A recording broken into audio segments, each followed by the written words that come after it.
Hello students, today the next topic is data frame.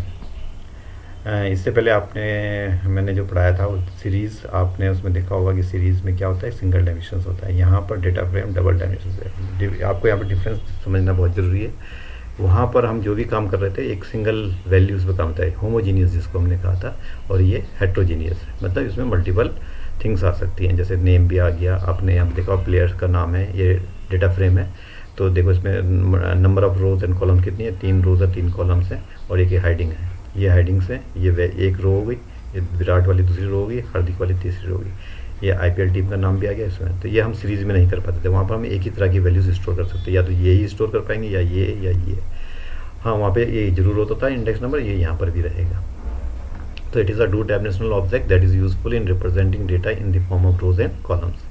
मतलब जहाँ पर भी हमें रोज एंड कॉलम, जिसको हम टेबल भी कहते हैं कई बार, it is similar to spreadsheet, मतलब एक्सेल और an SQL table. SQL table भी ऐसी होती है, आपने देखा था last year.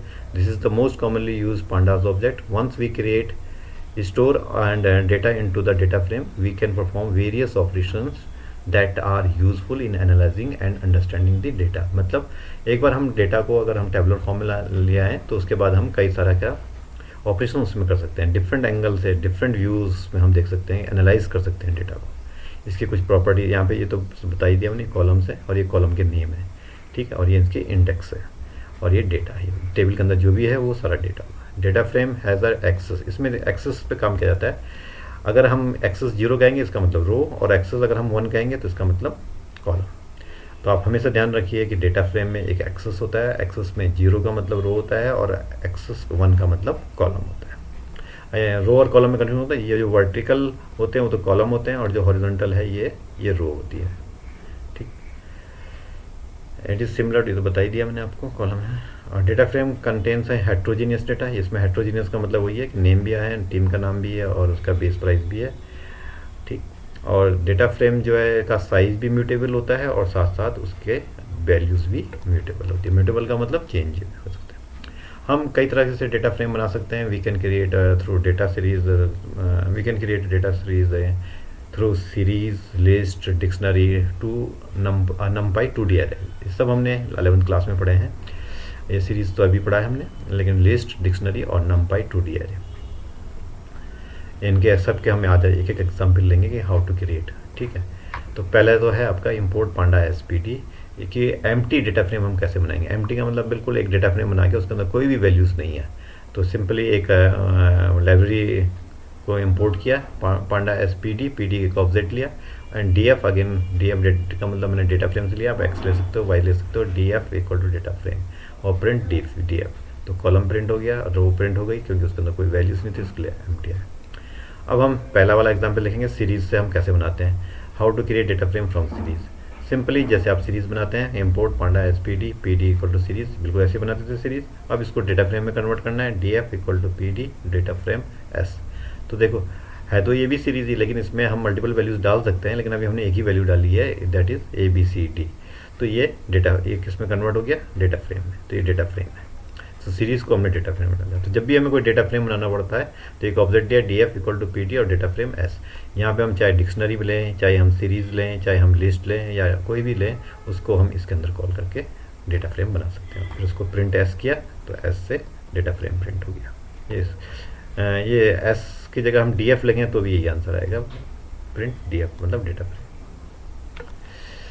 Data frame from dictionary, dictionary से कैसे बनाएंगे, बिल्कुल सेम वही तरीका, इंपोर्ट पांडा एसपीडी, डिक्शनरी में ये बना दिया। फिर डिक्शनरी जैसे आपने पहले बनाते थे, एक ए और बी की 2 वैल्यूज़ ले ली, और डेटा फ्रेम में उसको डिक्शनरी को कॉल करके डिक्शनरी बना दिया। फिर उसको प्रिंट डीएफ किया तो ये आपकी प्रिंट हो गया। तो ये आपका डेटा फ्रेम प्रिंट हो गया। ऐसी लिस्ट से एक लिस्ट लिया हमने, नेम और एक सरनेम, फिर नेम, फिर सरनेम, फिर नेम। तो ये लिस्ट हो गई हमारी। इसको हमने किस में किया, एल है, एल का मतलब 1 नहीं है, ये बोला एल। तो df1 equal to pd dot data frame L. तो जो भी लिस्ट बनाई, जैसे हमने यहाँ पे डिक्शनरी का नाम लिख रहे थे ऊपर, उससे पहले सीरीज लिख रहे थे, अब हमने एल लिख दिया, लिस्ट लिख लिया और प्रिंट कर दिया। तो ये आपका आउटपुट हो गया। तो ये तो ऑटोमेटिकली आते हैं इंडेक्सेस, और ये जो आपने डेटा दिया है, और ये जो कॉलम नेम है, तो कॉलम नेम उसने ऑटोमेटिकली ले लिया, नेम और सर नेम आइडेंटिफाइड कर लिया उसमें। Iterations on rows and column. Iteration का मतलब क्या होता है? इटरेशन मतलब लूप, मतलब उसके अंदर कई सारी वैल्यूज़ को कैसे हम एक्सट्रैक्ट करेंगे. We want to access records and data from a data frame row wise or column wise, then iteration is used. Panda provides two functions to perform iterations. Iteration हम दो तरह से कर सकते हैं. नंबर वन ITE इट रोज और दूसरा items. रो पहला वाला रो के लिए है, दूसरा वाला कॉलम. आइटम्स जिसमें लिखा है वो आपका कॉलम के लिए. जैसे एग्जाम्पल से समझिए इसमें आइटम रोज में it is used data wise. कैसे? जैसे हमने ऊपर वाला ही एग्जाम्पल ले लिया, एक लिस्ट बनाई और लिस्ट को डेटा फ्रेम में कॉल कर लिया तो डेटा फ्रेम प्रिंट हो गया. ये तो आपका पहले ये वाला प्रिंट हो गया, ये डेटा इस वाली इससे ये प्रिंट हो गया. अब हमने लूप चलाया है. इटरेशन का मतलब ही लूप होता है. रो इंडेक्स, रो वैल्यू, ये दो हमने वेरिएबल यूज़ किए इसके प्री डिफाइंड. रो इंडेक्स और रो वैल्यू. रो इंडेक्स में रो की इंडेक्स रहेगी और रो वैल्यू में उसकी वैल्यू रहेगी. इन df आइटर रो ये वाला फंक्शन यूज़ किया, ITERROWS. तो ये क्या करेगा? ऑटोमेटिकली उसमें जितनी भी रो होंगी उनकी संख्या यहाँ पे ले आएगा, उनके नंबर्स यहाँ पे ले आएगा. सपोज इफ़ यू हैव 4 रोज तो यहाँ पे 4 आ जाएगा. जब हम फॉर लूप चलाते हैं जनरली यहाँ पे क्या होता है? नंबर ऑफ रोज होते हैं, तो नंबर ऑफ रोज या नंबर ऑफ जहाँ तक आपको लूप चलाना है तो यहाँ पे आ जाएगा. प्रिंट रो इंडेक्स एंड ये तो एज इट इज, तो इससे ये प्रिंट हुआ रो इंडेक्स इज 0, क्योंकि फर्स्ट टाइम 0 से चलेगा, फर्स्ट रो से चलेगा. फिर रो वैल्यू, फिर उसकी वैल्यू प्रिंट होगी. रो वैल्यू इज नेम और सर नेम दोनों एक साथ प्रिंट हो जाएगा. रो वैल्यू में दो चीज़ें, अगर 3 चीज़ें होती तो तीनों भी चीज़ प्रिंट करते हैं. सपोज उसकी एज भी होती है तो एज भी उसकी वैल्यू में आती तो ये प्रिंट. फिर दोबारा लूप चलेगा. फिर रो इंडेक्स किसके लिए चलेगा? 1 के लिए. 1 के लिए चलेगा तो अब ये वाला ये रो इंडेक्स 1 प्रिंट किया, फिर उसका नेम और ये, तो 3 बार लूप चलेगा. सिमिलरली इन फॉर कॉलम्स में भी ऐसी होगा. बस डिफरेंस क्या आ जाएगा? यहाँ पे कॉल नेम आ जाएगा और यहाँ पे कॉल वैल्यू आ जाएगा और यहाँ पे आइटम्स. तो ये ऑटोमेटिकली बता देगा कि उसमें कितने कॉलम्स हैं. तो यहाँ पे कॉलम का name, column name is name पहले वाले कॉलम, और फिर कॉलम नेम की वैल्यूज़ क्या है? सचिन विनर. ठीक.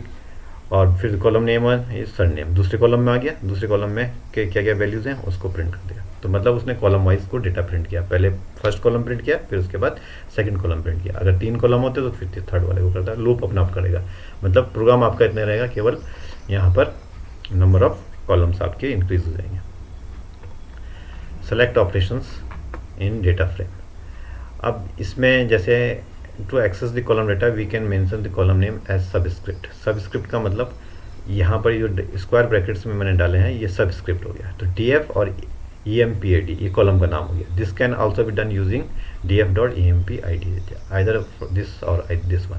To access multiple columns we can, इससे हम कई तरह के कॉलम, जैसे empid है 1 कॉमा लगा के फिर दूसरा कॉलम का नाम लिख दिया, फिर तीसरे कॉलम का नाम लिख दिया. एग्जाम्पल देखते हैं. इम्पोर्ट पांडा एसपीडी, empd में ये डाल दिया हमने, ई नेम में ये डाल दिया, dog में. तो 3 कॉलम के नाम है, empd, ई नेम, dog, तो कॉलम के नाम होंगे. ये उनकी वैल्यूज़ आ गई. ठीक. अब हमने इसको डेटा फ्रेम में कन्वर्ट कर दिया. डेटा फ्रेम में कन्वर्ट करने के बाद इसको जब प्रिंट किया, प्रिंट df, इसको नेक्स्ट लाइन में लिखना प्रिंट df. तो प्रिंट df में करा तो आपका ये वैल्यूज प्रिंट होगा. 3 कॉलम बन गए. तो इसको आप सेलेक्ट ऑपरेशंस कह सकते हैं. ठीक. ये देखो इस तरह का 3 डेटा. तो add and rename columns in data. अगर आपको कोई ऐड करना है कॉलम और रीनेम करना बहुत ईजी है. सीरीज़ बनाया, सीरीज़ बना के डेटा फ्रेम में कन्वर्ट किया. df.column list1. तो देखो कॉलम, पहले वाले कॉलम का नाम हमने इसको क्या कर दिया? list1 कर दिया. ठीक. To rename the default column of data is as list1. दूसरे कॉलम में हमने कहा वैल्यू भी डाली और साथ में कॉलम का नाम भी बताया. क्रिएट किया, नया कॉलम क्रिएट किया और उसकी वैल्यूज़ हमने कहा सबकी 20 होगी. और तीसरे वाले में हमने list3 दोनों list1 और list2 को आपस में ऐड किया. तो add column 1 and column 2 and store in a new column list3. जब हम प्रिंट df करेंगे तो देखो list1 list2 सब में 2020 आ गया. इस वाली कमांड से 2020 आ गया. और ये फर्स्ट तो आपका बना ही हुआ था, इन दोनों के 30 का एडिशन है. तो डिलीट, अगर कोई डिलीट करना है हमें कॉलम किसी भी डेटा फ्रेम से, तो 3 कमांड्स हैं हमारे पास, डेल, पॉप एंड ड्रॉप. तो डेल में तो केवल नाम देंगे हम, डेल df और उस कॉलम का नाम देंगे तो डिलीट हो जाएगा. तो जब हम प्रिंट करेंगे तो एक कॉलम आपका मिसिंग होगा जो अभी हमने जस्ट क्रिएट किया था. अगर पॉप करना है तो उसका पॉप के साथ उस कॉलम का नाम डालेंगे और उसका पॉप हो जाएगा आपका ये नाम. तो ये प्रिंट हो जाएगा. ठीक. और ड्रॉप में आपका क्या होगा? जैसे एक बनाया हमने, एक एक्सेस 1 निकल लिया. यहाँ पे देखो, यहाँ पर हमने एक्सेस का यूज़ किया, इसका मतलब रो कॉलम वाइज. एक्सेस 1 मतलब कॉलम वाइज. और लिस्ट टू कॉलम वाइज, और यहाँ पे 2 3 एक्सेस इक्वल टू 0। यहाँ इसका मतलब to delete the data column wise, और इसका मतलब है रो वाइज, हम डिलीट करेंगे रो वाइज। तो जरूर आउटपुट पे आप ध्यान दीजिए, जो ये पहला आउटपुट है तो विदाउट उसका है। जब हमने कोई भी ऑपरेशंस नहीं किया, पहले हमने एक सीरीज़ बनाई थी 10 20 30 40, और उसके बाद हमने क्या किया था, इसको प्रिंट कर दिया, तो इसकी वैल्यूज़ को प्रिंट कर देगा। लिस्ट कॉलम में लिस्ट 1 क्या, एक लिस्ट 1 में तो आपका ये आ जाएगा, और एक लिस्ट 2 भी बना रखी है जिसमें कि सारी वैल्यूज़ 50 होनी चाहिए थी। सॉरी गलती कर दी, यहाँ पे 50 हो रहा है, यहाँ पे 40 की जगह सारी 50 होनी चाहिए थी। ठीक, दो कॉलम बन गए। उसके बाद हमने डिलीट किया, ड्रॉप करने के लिए हम डिलीट करने के लिए हम ड्रॉप वर्ड यूज़ कर रहे हैं, drop to remove the column. तो कैसे कर रहा है, पहले हमने इस कमांड को देखिए, ड्रॉप लिस्ट टू एक्सेस 1।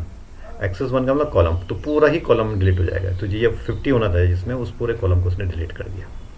अब दूसरे वाले में देखिए, ये एक्सेस 0 रो वाइज होगा, तो इंडेक्स 2 एंड 3, जिसका इंडेक्स 2 और 3 होगा रो का, वो डिलीट होंगे। तो रो का 0 1 2 3, तो यानी कि 30 और 40 वाला भी रिमूव हो जाएगा। तो जो बचा हो क्या बचा, 10 एंड 20। तो आज के लिए इतना ही। इनको आप ढंग से स्टडी करिए, और इनके एग्जाम्पल भी अगर आपके पास कंप्यूटर वगैरह है तो इनको आप प्रैक्टिकली करके चेक भी कर सकते हैं, उससे आपको याद हो जाएगा। Thank you.